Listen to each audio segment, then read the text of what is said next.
comme je rappelle que, bon, comme d'habitude, hein, ces séminaires, l'idée c'est d'introduire un sujet de manière générale et avoir une ouverture vers les enjeux de ce qui est présenté.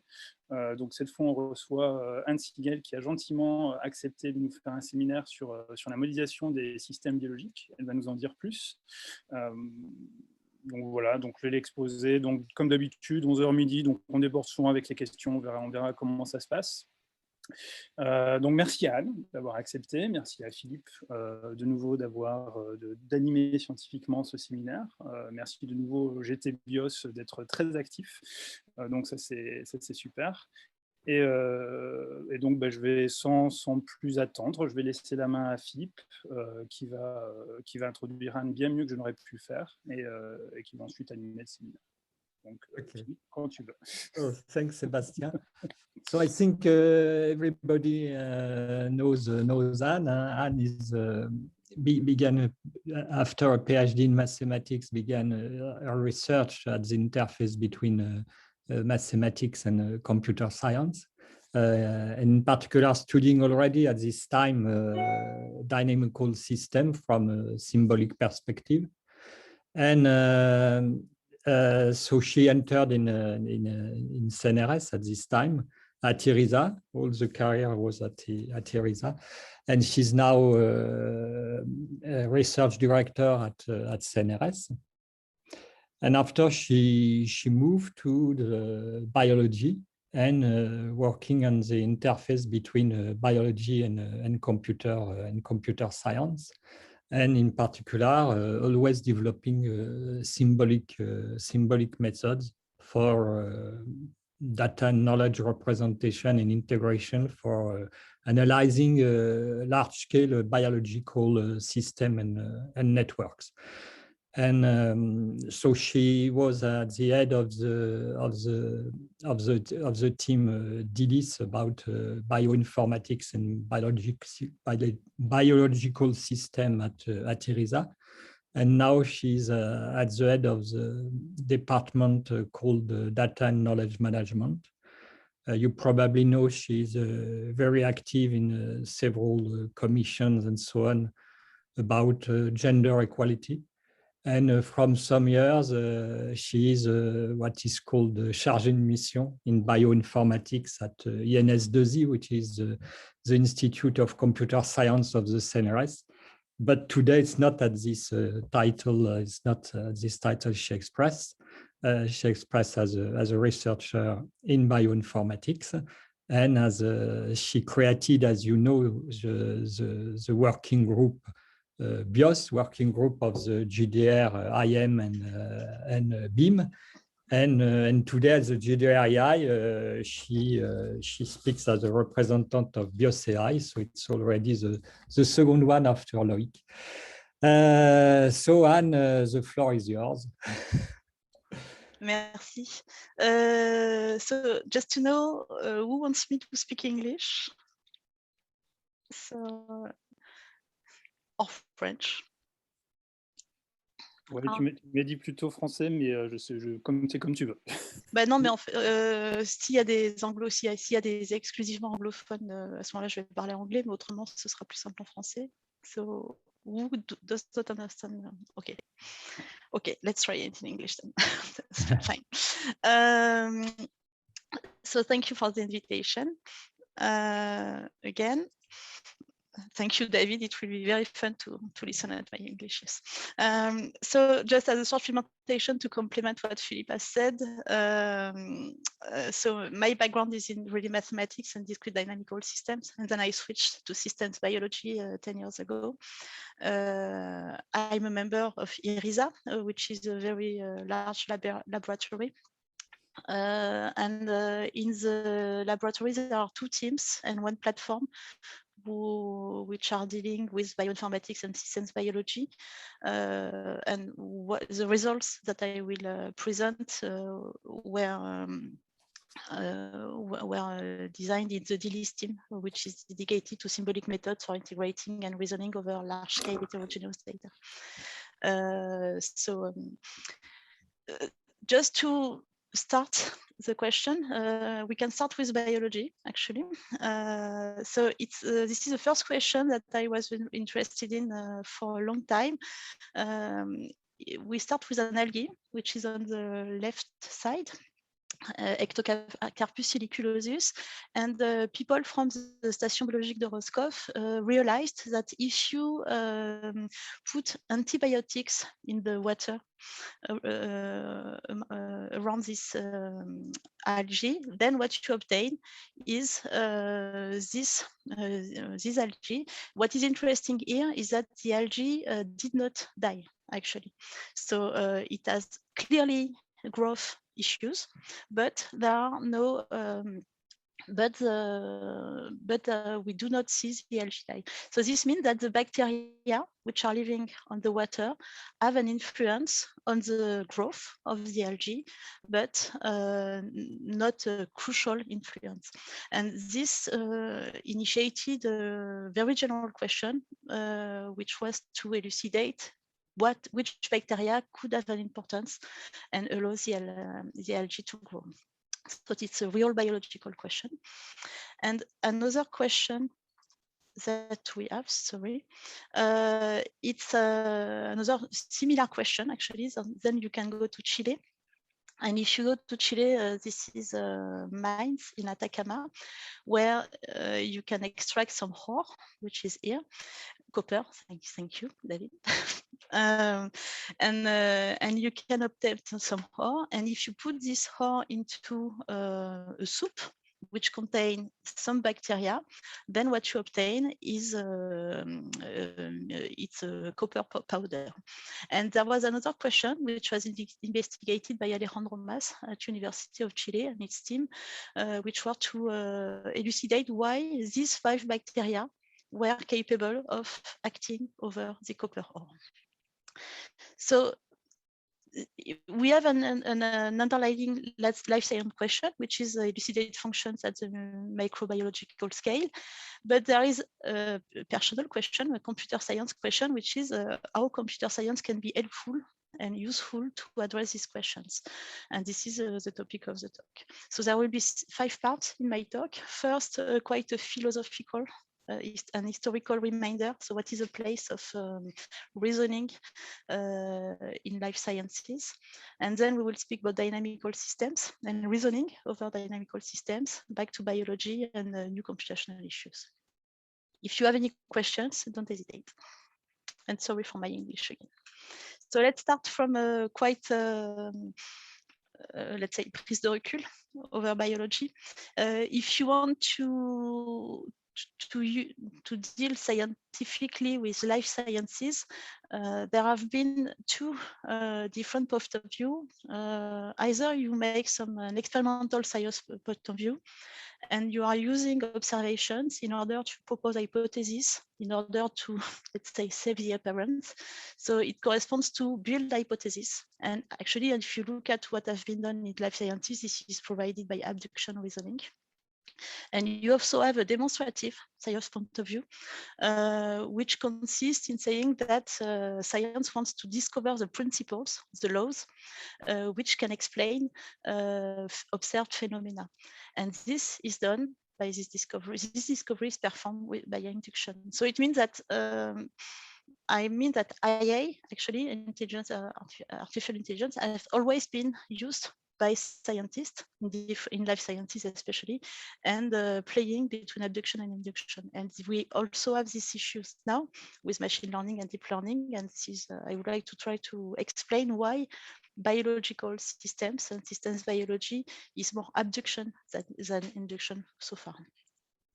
So if you come back to the 19th century, what has been done is life sciences in order to integrate data was to use observations and comparison to exhibit biological theories. So we have this dogma that are theories that are exhibited quite often. You know the theory of evolution. You also, there are some theories founded by also in marine biology. And again, everything was done in the 19th century according to analyzing observations and make some adoption in order to infer laws and hypotheses. And then came the 20th century with experimentations. And then we switched to new reasoning procedures since the life sciences used experiments in order to prove hypotheses and generate new discoveries. So this was the big time of microbiology, but also health, and for instance, discovery of therapeutic molecules. And what was interesting here is that new theories emerged from the incompleteness and discrepancies between former theories and experimental observations. And then we switched to the second half of the 20th century with molecular biology. And we, the community, developed new technological devices in order to observe and experiment at very small scales, such as protein functions and genes. This was quite a major breakthrough, because it allowed to get and to obtain many data in order to feed more correlative and inductive procedures. Okay, so I don't see. What are the data that we use now? So first, genomes. We have the capability to sequence the genomes of many organisms and samples in a very few time. So we have massive data to explore, and if you see this curve, you have the number of bacteria that we are now sequenced and are planned to be sequenced in the next years. We also have what we call omics data, so transcriptomics, proteomics, which measures the consequences of the presence of genes in genome species.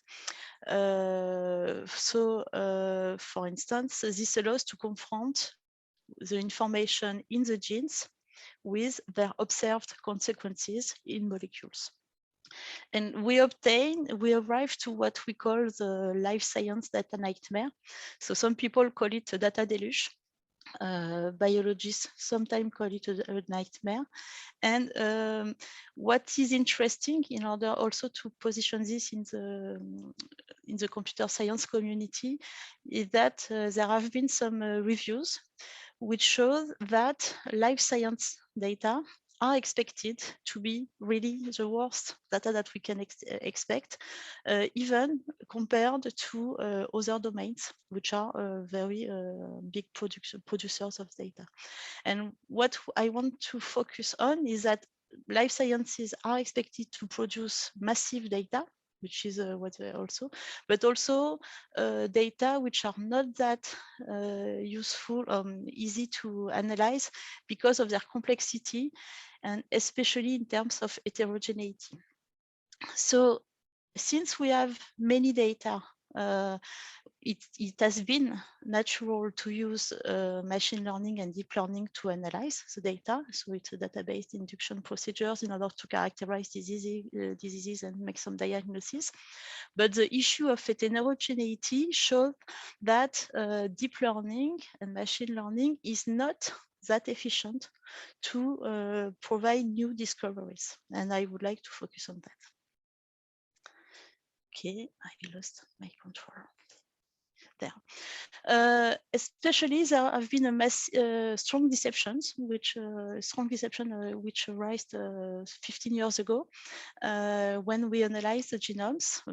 When people analyze the genomes, it shows that life sciences complexity could not be explained by the genome diversity, and this introduced the field of systems biology in order to say that, as Kitano said, biology requires to examine the structure and dynamics of cellular function rather than the characteristic of isolated parts of a cell.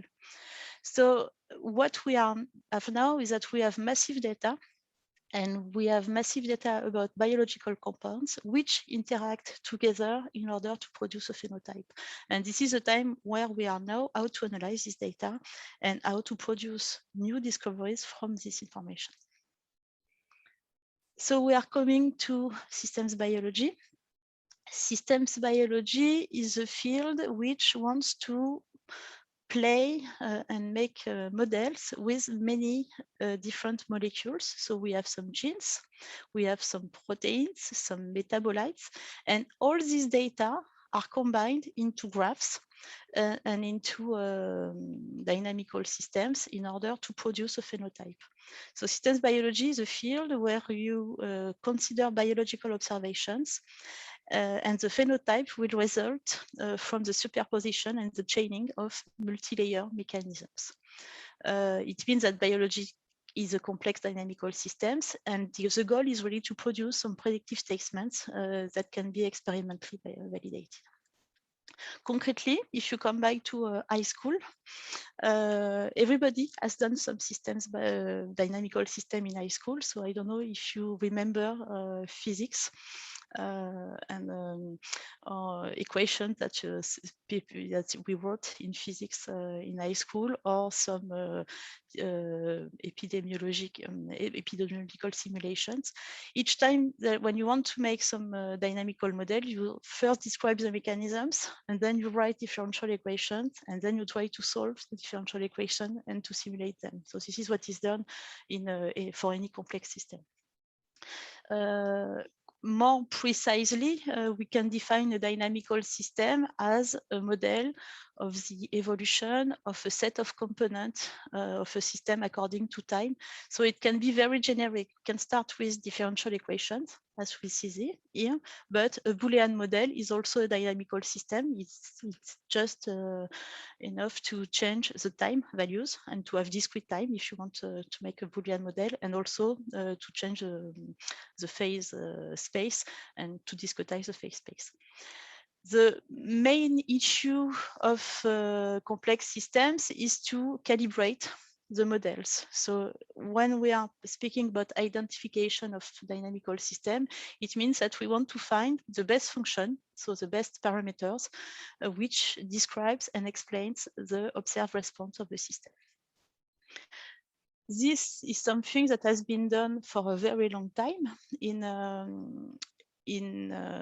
physical sciences, especially based on several principles that you have a predetermined shape of the function, and then you use the laws that govern the system. You also reduce the number of components in order to reduce the search space of the parameters. And then you use a panel of sensors and perturbation in order to discriminate the parameters.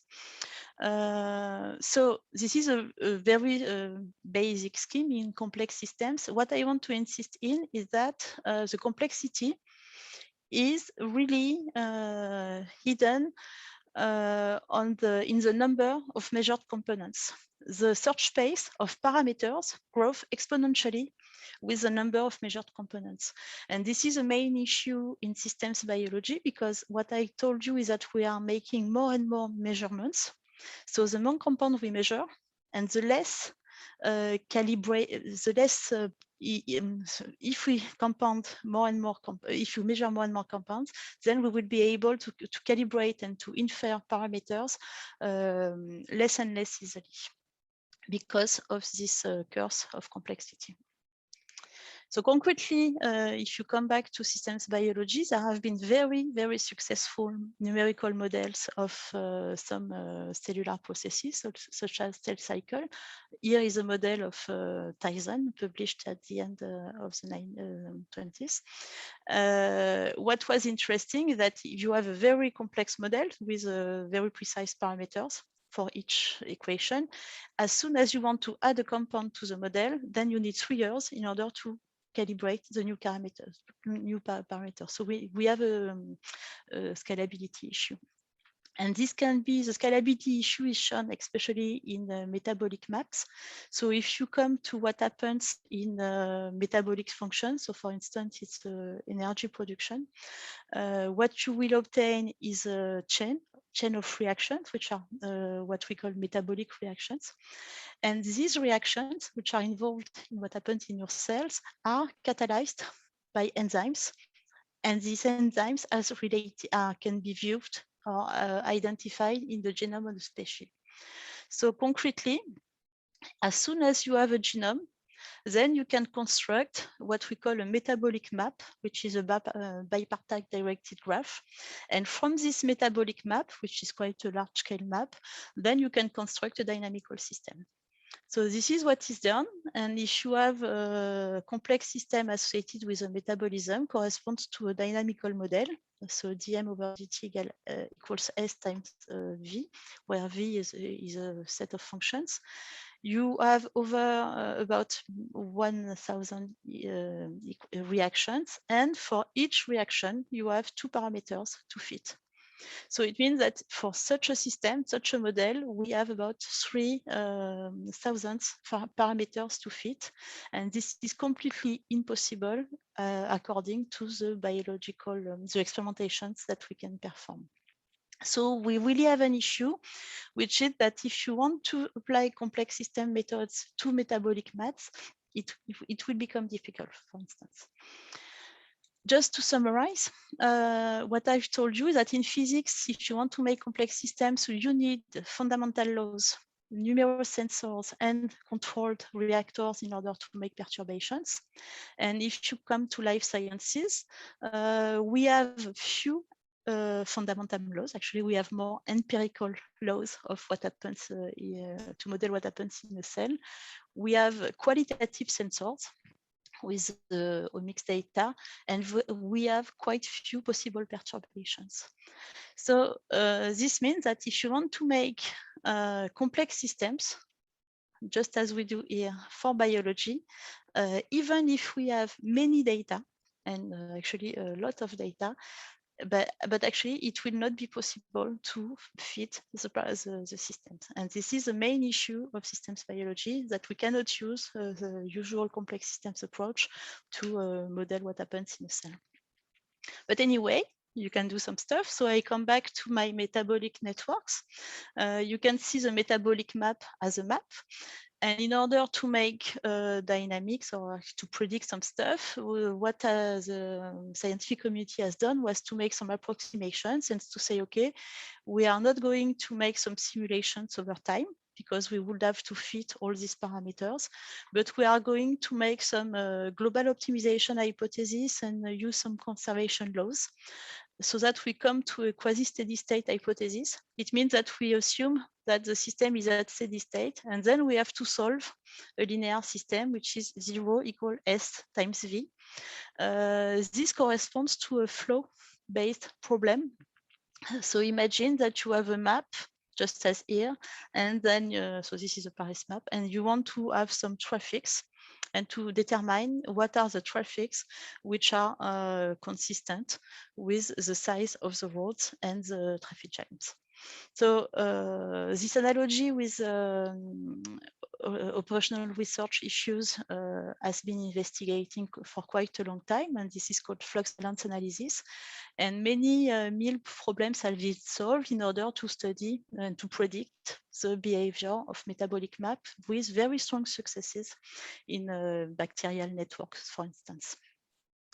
However, when you want to address and to apply these techniques to non-conventional organisms and complex organisms, such as the algae that I talked to you about, or the bacteria involved in copper extraction, what we would expect is such a metabolic map, and what we obtain is this map.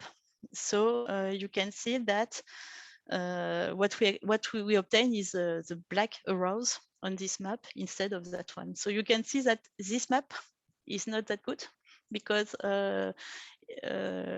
figuring out how a flow can be propagated over the map from the entrance to the exit is not possible because of the holes which appear everywhere.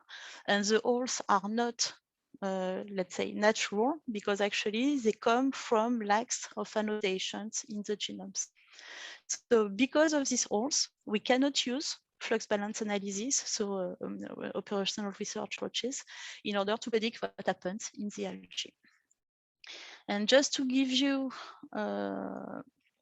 so yes, to give you more insights, what we obtain is that we have these what we call draft metabolic maps. What we would like to obtain is a functional network, because we know that the algae is able to produce some compounds, so it should be functional. And this leads to a computational issue, which is called the gap filling problem, and it corresponds to the issue which says that starting from this map and having the possibility to pick up reactions from a global, let's say, general map, which reactions do we have to add to the black ones in order to ensure that outputs can be produced according to the inputs. So this is called a gap filling problem. And just to give you more insight, this is an example, so you have to wake up now. Imagine that you know that you can transform these two brown metabolites into this one, and this one and this one into this one. And imagine also that you want to produce the green compound, and that you have observed in another species that these two brown compounds can produce that one. Okay, so we have inputs, brown nodes, output, the green node, and we have some reactions which are known to be present in the species because of the genomes, and we have some putative reactions which are observed in other species. And so the gap filling problem states that we want to figure out what are the reactions that we could add, the orange reactions that we could add to the network in order to produce the green one. So usually I give you some time to find. So maybe some people want to make to predict how many reactions we need to make some production or not. Okay. At least two. At least two. Thank you. And actually, it's exactly two. This one is not needed because this compound is already produced. That one is needed because we have to produce the green. And then we can either, and then we also need to add this one because we need to produce this, blue node. And these ones are not necessary because they are just adding some compounds which are already produced. So it means that you have a combinatorial problem, how to pick up the minimal number of reactions in order to produce some compounds, targeted compounds from the input compounds. So this is a very simple problem example.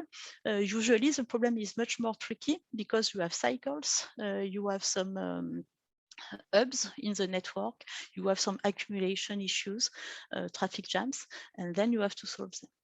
So there have been some methods based on MILP optimization problems to solve this issue. And if you apply them to the Ectocarpus siliculosus network, so we have about 2,000 reactions, what you predict is that you have to add 500 reactions to the network in order to produce the experimentally characterized molecules. This is too much. I mean, that you cannot go and discuss with a biologist and tell him that he has to check for 500 genes comparing to the 2,000 genes that he already has identified. So it means that this idea of gap filling a network based on the production of expected compounds from input compounds and modeled with MILP optimization problems cannot be addressed and is not realistic from the biological point of view. And so this was somehow a bottleneck, because what I've told you is that we would like to use genomic data to predict and deduce cellular behaviors. The first bottleneck was we had not enough data to infer parameters.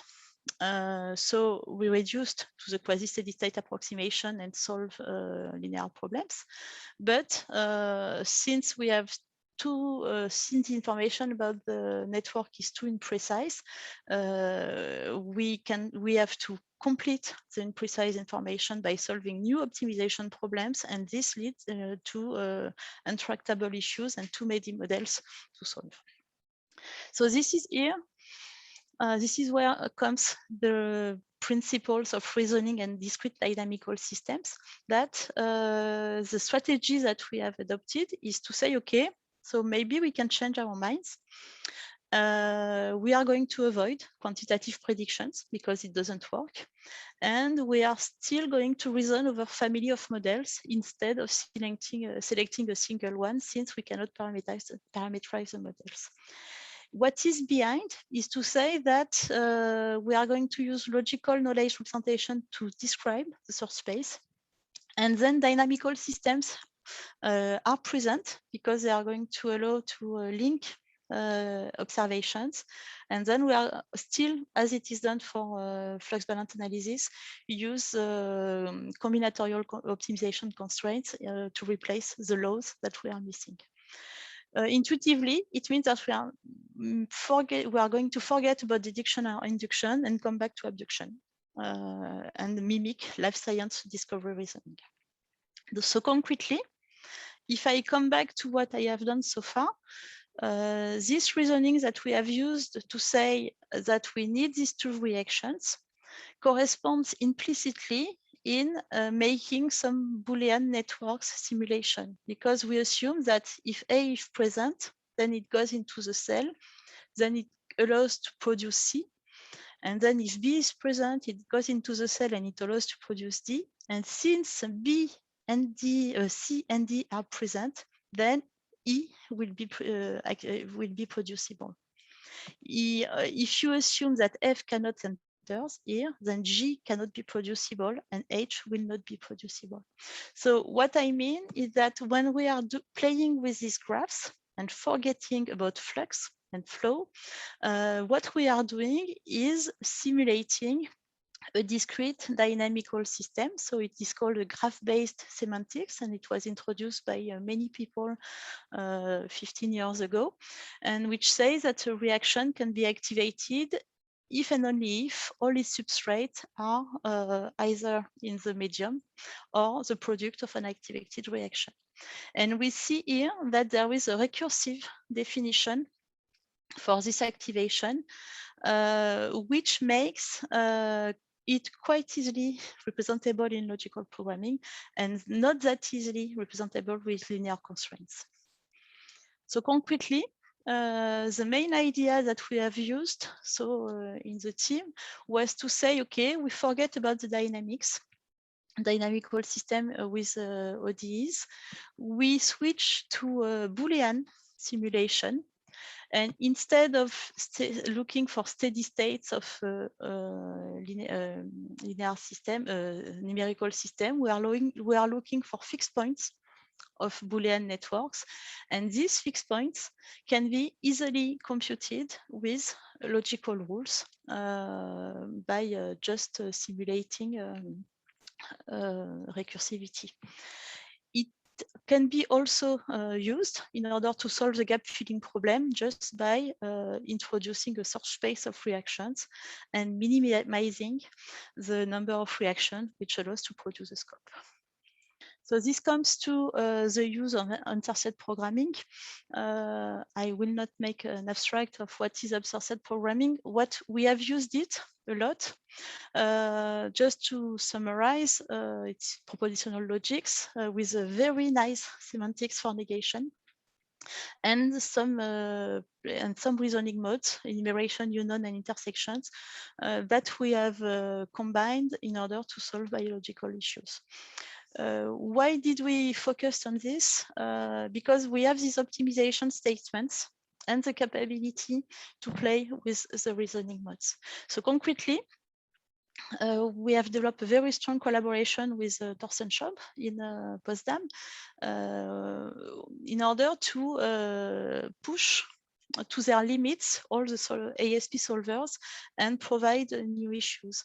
And what was very funny during our collaborations is that each time we tried to encode our problems, including the gap filling network problem, into ASP programs, it never scaled at the beginning. So we needed plenty of time to solve the problems. And then we discussed with Postdam in order to design, so the Postdam guys designed some specific heuristics to address the scalability issues.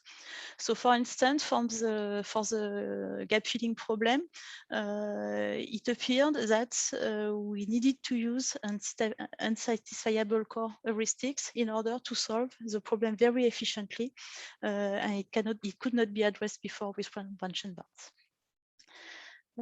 Concretely, we used we implemented and designed ASP programs in order to solve the gap filling problems, and it appeared to be very useful. Since, for instance, for the Ectocarpus siliculosus network, which was intractable with MILP problems, based on the discrete approach, we obtained about 3,000 solutions to fill the network, so it's too much. But by using union mode, so by projecting all the by figuring out what are the reactions involved in at least one solution, it appeared that only 50 reactions had to be a putative reaction to add to the network, and they were checked by the biologics. They were double checked with genome analysis in order to figure out which reaction could be good candidates to fill the network, and it allowed to obtain a concrete and metabolic network for the algae. So this allowed to help and to understand what happened in the algae. And what I want to focus here is that based on this metabolic network, what can we do with it? Actually, they were not that interesting in predictions, but they realized when we proposed them the 50 reactions that one of them was not good, even if it was existing in another species, because there had been a specific evolution of the enzyme in the Ectocarpus siliculosus network. And finally, it appeared that the algae had a very specific enzyme with a very specific behavior, and which was a new biological discovery. What I want to insist here on about is that we started from systems biology. We used interset programming, and then in order to provide a new map and efficient description of the system, and finally what the biologists liked was to figure out that our system was false, because it allowed them to make to discover some new some inconsistencies with the knowledge and the genome annotations. I lost my okay. So what did we do? We described a system by a family of abstract models, since we had 3,500 models for the metabolic map. And we reasoned over all these models with the union modes in order to make some predictions about putative relevant reactions. Why did it work? It worked because actually ASP models were very nice because of the semantics of negation, which is completely in agreement with the reasoning of biologists. And it also worked because the optimization statement corresponding to the parsimony hypothesis, which also is relevant with the biologist way of thinking. The union reasoning mode corresponds to families of putative candidates, and this is something that is expected by our collaborators. And the projection reasoning mode corresponds to what can be surely deduced from the knowledge, and it also corresponds to what is expected by our collaborators. So what I mean is that finally, all this logical-based reasoning on intersets corresponds to something which is very close to the discovery process in life sciences based on dynamical systems, and this is why we pushed it forward. If we go back to biology, among the putative reactions that we found a reaction of the production of beta-alanine, and this was a strong issue because our collaborators did not find the gene associated with this reaction in the genome of the algae, but they found it in the genome of bacteria which was known to live on the wall of the algae. So still discovery procedure, you predict a reaction, you realize that it cannot be activated by the algae, but this generates new hypotheses about the role of these bacteria, for instance, and in the production of beta-alanine, and maybe in the growth of the system. So we come to the new combinatorial problem. So this was studied by Clémence, who is attending the seminar. So hello, Clémence. Clémence Rio, who is the researcher at INRIA. And it's the problems of what we call systems ecology. Now you start from the algae, and you know that there are bacteria which are living with the algae. For each bacteria, you will construct a metabolic map. So imagine now you don't have one metabolic map, but hundreds of metabolic maps. And we know that a few of them may be able to complete the metabolic map of the algae in order to have a complete system. So we are not searching for the smallest, no more searching for the smallest number of reactions that can produce, that allows the algae to produce subcompounds, but the smallest number of metabolic maps that can allow to complete another metabolic map. This is called the synthetic community problem. So you want to pick up reactions in the database made of bacterial metabolic maps in order to reconstruct a phenotype. This is a very nightmare, a very highly combinatorial optimization problem. It's called a nightmare. So if you look at, for instance, this small example, what we have to study is about 500,000 combinations of exchanges between maps. And if you look at what happens in the gut microbiome, so what happens in your gut, then you obtain 10 to the 81 combinations of bacteria of exchange molecules to study. So it cannot be addressed with ASP so far. And what Clémence has designed was an heuristics in order to solve the community selection problems, which consisted in solving two successive combinatorial problems and playing with the union reasoning modes in order to reduce the search space to minimal communities. So I will not go into details, but the idea again is that we can solve the community selection problem by using ASP and union reasoning modes. It was applied by Clémence to the human microbiota. So we had 700 bacterial networks, 46 molecules to produce. And what we obtained very concretely is 381 minimal communities of 3 bacteria, which are candidates to have some benefit for the human metabolic models. And when we looked at the combinatorics into these communities, we obtained finally a quite consistent, biologically consistent decomposition of the bacteria into families of bacteria which have each produce a specific role. So it works. And when applied to the algae, we predicted different communities of 3 bacteria, which were possibly candidates to have impact on the growth of the algae. The experiment was done by Simon Ditamy and Bertie Bungertel de Lamar in Roscoff, and actually it worked. I mean that the algae grew again. And this was completely unexpected. I never thought that it could be possible that a prediction made from a single metabolic network analysis could be good. But actually it works. So it means that the predictions made by Clémence and the tools were able to have an impact on the bacteria, on the algae.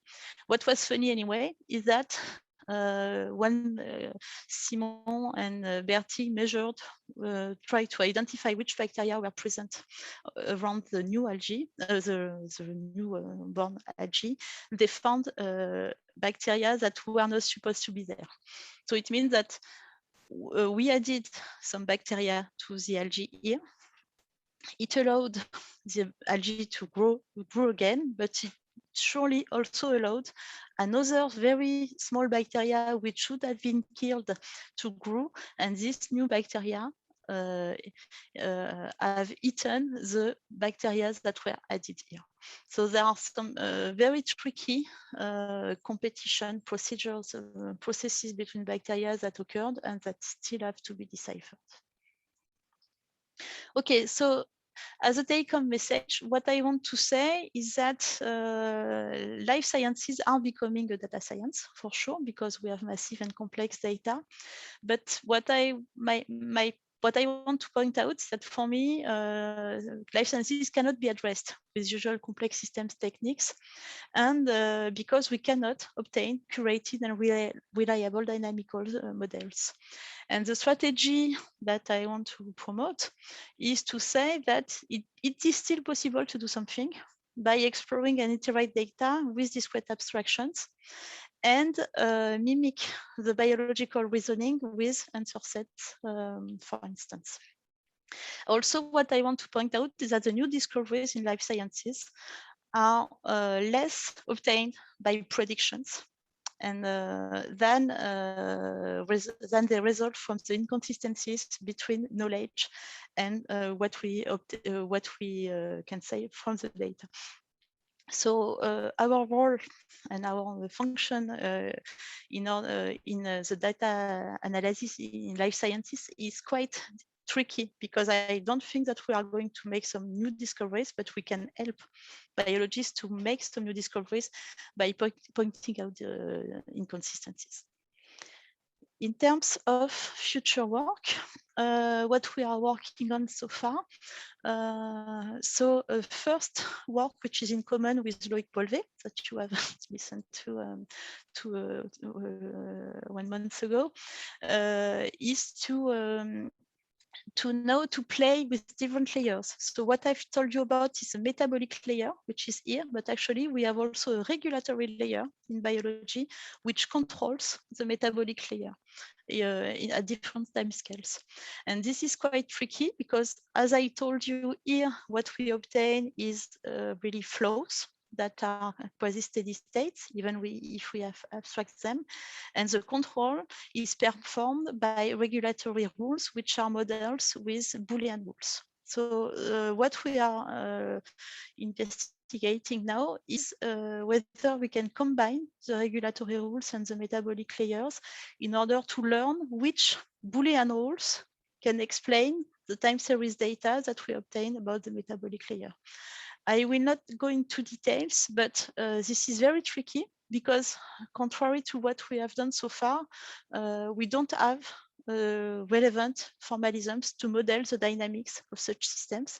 So there are several propositions in the community, but it's not stabilized.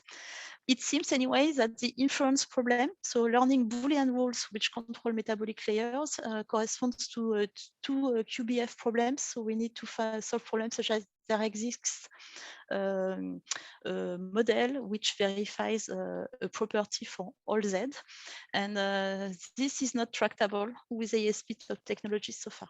So Kerian Thuillier, master student, is investigating meta programming and SMT issues. It seems to be that it will not be sufficient. And again, we will have to use some dynamical systems invariants in order to try to solve this issue. Another problem which is explored in the team, coordinated by Olivier Dameron, who is attending the seminar as well, is how to explore knowledge and data. Because what I didn't mention is that up to now, we are just relying on quite, say, delimited models. even if they are big, but we have plenty of data and plenty of knowledge which are standardized into semantic web technology, so RDF formats, and which could be used in order to feed the reasoning and to look for these inconsistencies that I mentioned now. So this is, for instance, if you interpret everything that you have in Pathway Commons, which is a database for biological reaction, what you obtained is graphs of interactions containing 500,000 nodes. And we don't know how to make some dynamical reasoning about these graphs. What you can obtain also if you look at data, so pure data integration with Sparkle queries procedures. So this was done by Marine Loin, who was a PhD in the team. You obtain putative graphs of containing about 3 millions of reactions, for instance. So we have a very large space of candidate reactions, and these reactions are not interpreting into systems, and we don't know how to reason at both scales, interset programming and logical programming for the reasoning about with dynamical systems, and query-based approach, for instance, with RDF and Sparkle for the knowledge. And so there are many issues that I will not be able to address, but maybe you have ideas in order to combine these databases approaches with interset programming. Okay, so I think it's my conclusion then. Reasoning in life sciences. Yes, my take-home message is that life sciences and systems biology are a wonderful playing field for new dynamical modeling frameworks and for new knowledge representation and reasoning paradigms. And if we want to address this data nightmare curse in life sciences, what I want to say is that for me, machine learning and deep learning will be used, we are useful, and they will be more and more useful for inductive reasoning and correlations. But as biology is mainly interested in causalities, knowledge discoveries, and hypothesis formulation, we still have to produce hypotheses in order to feed biologists rather than replacing them by totally numerical approaches. So I think biology will always come back to the center of the field. The hypothesis that I have for your community is that life sciences may be a privileged field to experiment new theories of objective reasoning applied to large-scale data analysis, provided that we do not forget dynamical systems behind in order to model the reasoning. And if you're interested in it, then we can discuss about that. And just to conclude, if I come back to my Chilean copper extraction, actually we use metabolic networks in collaboration with Damien Eveillard at LS2N. And what was figured out is that it was the orange bacteria which have many interactions with the others. And this may be the crucial bacteria explaining the interest of this complex, of this set of bacteria to decompose the whole. Okay, thank you to many people, and especially Clémence, Simon, and Thorsten. And if you have any question, it will be a pleasure. Thank you very much, Anne. I think we can all clap at distance for this really, really great talk and an overview of the challenges posed by life science and how symbolic AI can tackle them. So I guess there are questions, a lot of questions. So the best for those who want to ask question is to activate your mic and pose directly your question to Anne. I think that Anaïs. Yeah, I do have a question. So many thanks, Anne. I have a question.